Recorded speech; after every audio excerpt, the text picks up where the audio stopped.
Two simple questions. Is there, in fact, an epidemic of police killing blacks? And second, what does the death of George Floyd at the hands of 4 Minneapolis police officers have to do with this getting white people to kneel thing? First, the allegation of the epidemic of police killing blacks. Well, there appears to be a growing epidemic of police brutality, assault, and violence directed at African-American men or women throughout the country that has increased in scale in the midst of this pandemic. It's bad enough that the African-American community is disproportionately and adversely impacted by the coronavirus pandemic in terms of pain, suffering, and death. And at the same time, we have to deal with a brutal, excessive police response that's increasing in intensity. It needs to stop. Come again? Well, there appears to be a growing epidemic of police brutality, assault, and violence directed at African-American men. Wow, an epidemic? Being a black man in America isn't easy. The hunt is on. And you're the prey. There's only one problem with this narrative. It's false. Now let's take a look at deaths of Americans, whether caused by police or other means. This is 2014. Medical errors, over 250,000. Suicides, over 40,000. Accidental poisonings, over 38,000. Traffic accidents, over 30,000. Falls, over 30,000. Homicides, over 15,000. Police shooting deaths, 990. Now, what about the cause of death of young black men? You know, the category that allegedly is being persecuted by the police. Leading causes of death for young black men.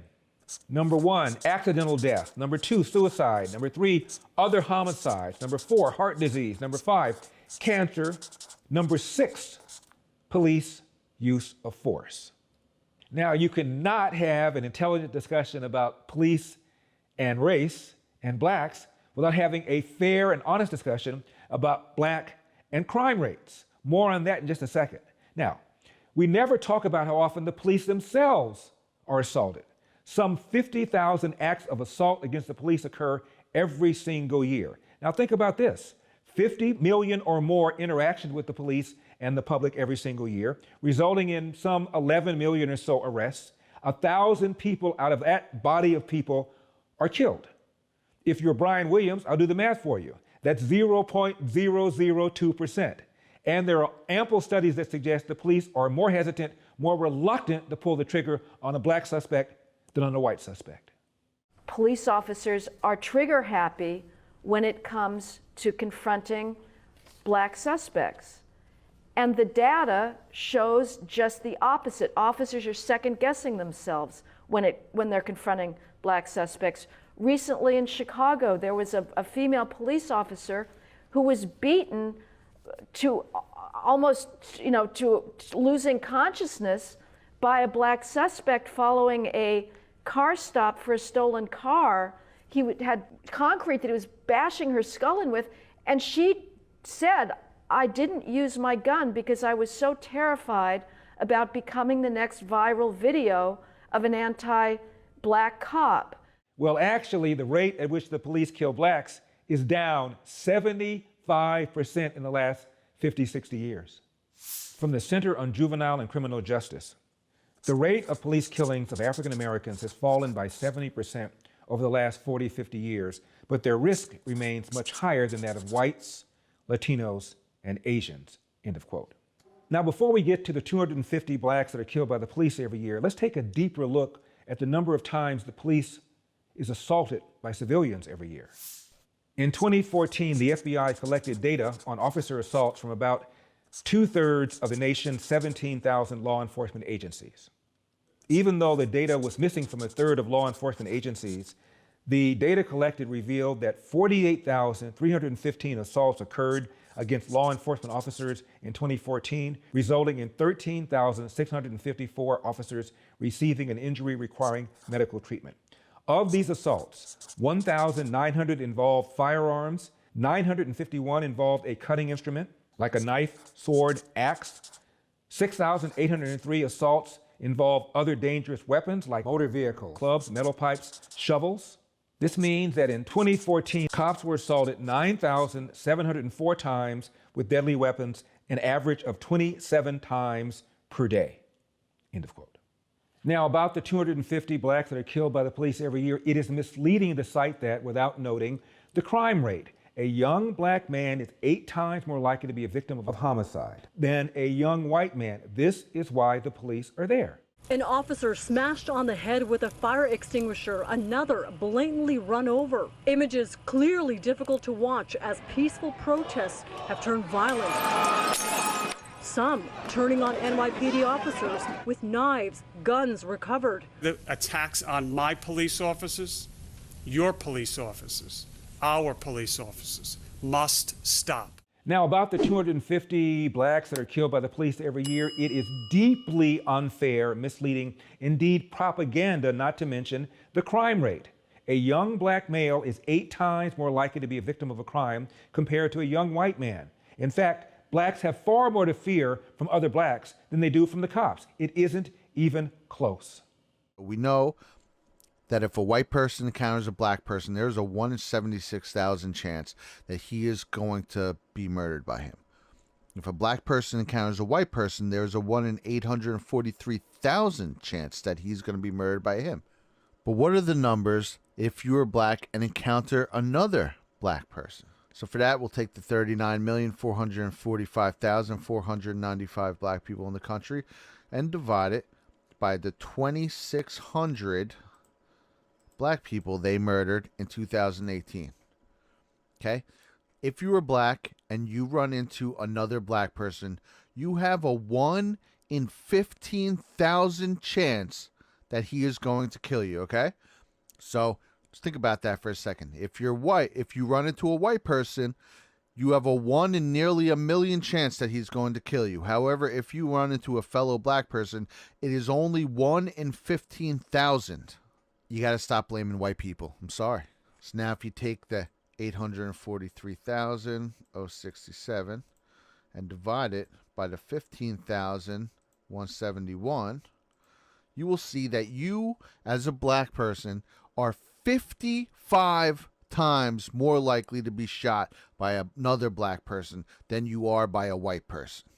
And of the 250 blacks killed by the police, almost all had weapons and or violently resisted.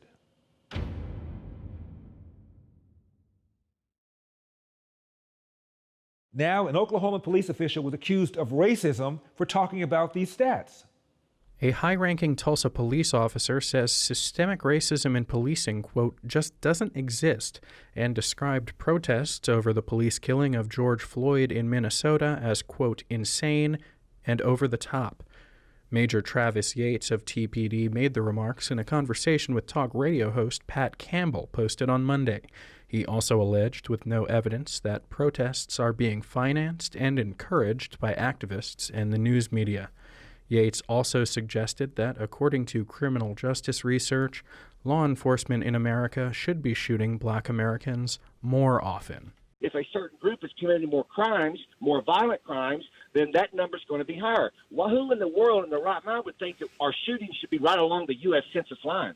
All of their research says we're shooting African Americans about 24% less than we probably ought to be based on the crimes being committed. Captain Richard Muhlenberg, a police spokesperson, said Tuesday afternoon that under TPD policy, Yates has latitude as a division commander to communicate with the public in various forms, including radio shows and podcasts. Is he speaking for himself or is he speaking for the department? The way I interpret what he has said is that he is speaking for himself. Muhlenberg said on Tuesday afternoon that Chief Wendell Franklin was not yet aware of Yates's remarks.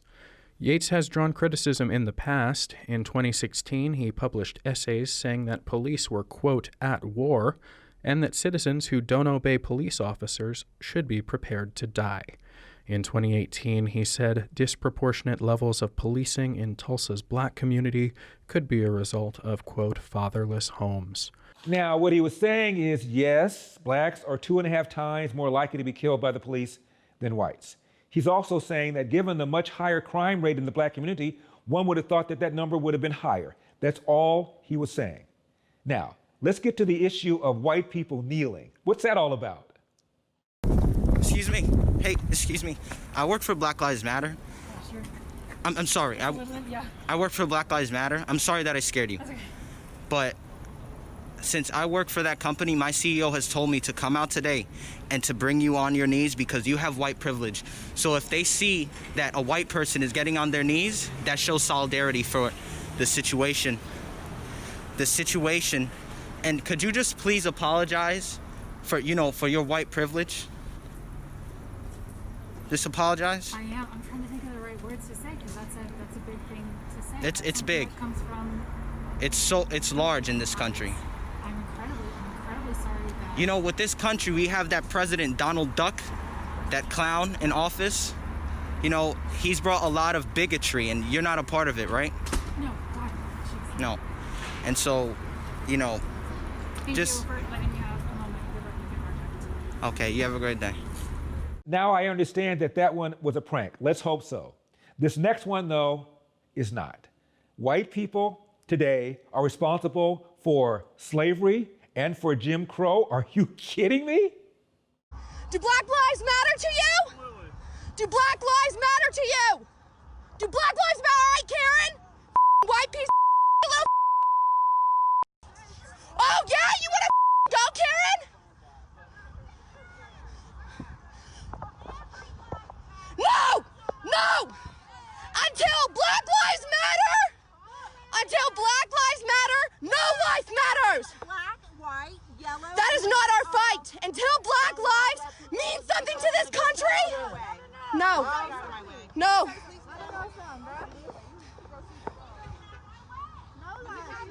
She ain't going nowhere though. She not going nowhere. Until Black. What you gonna do? She not going nowhere. Black Lives Matter. Black Lives Matter. Black Lives Matter. Now, finally, you think it's difficult being a cop? Try being a black, flag-loving civilian in the wrong place at the wrong time.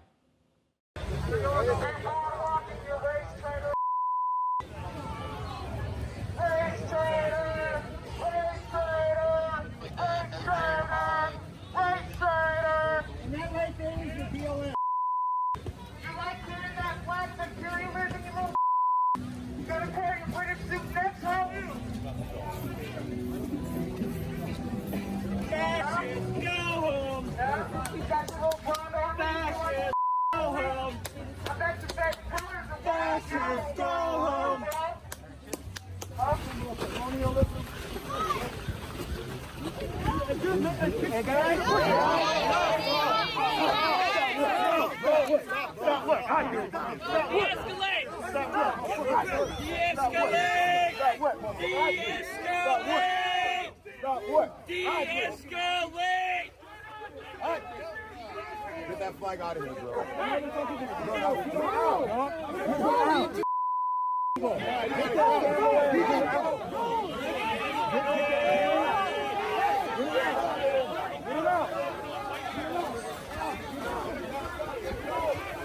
Ah, race traitor. And that brings us to my film, Uncle Tom. Most people are completely oblivious to the history of the Democratic Party. The party of slavery. The history of the Democratic Party. Jim Crow laws. They're erasing all of the history of this country. They want to cover up history. The real history, not the revisionist history. If you are educated, black people have been taught a narrative that has been created. You're actually miseducated. And that's when I realized I've been lied to. I had been misled. It unraveled everything that I knew to be true. Again, to order the film, just go to UncleTom.com. And remember, we've got a country to save. I'm Larry Elder, and I'll see you next time.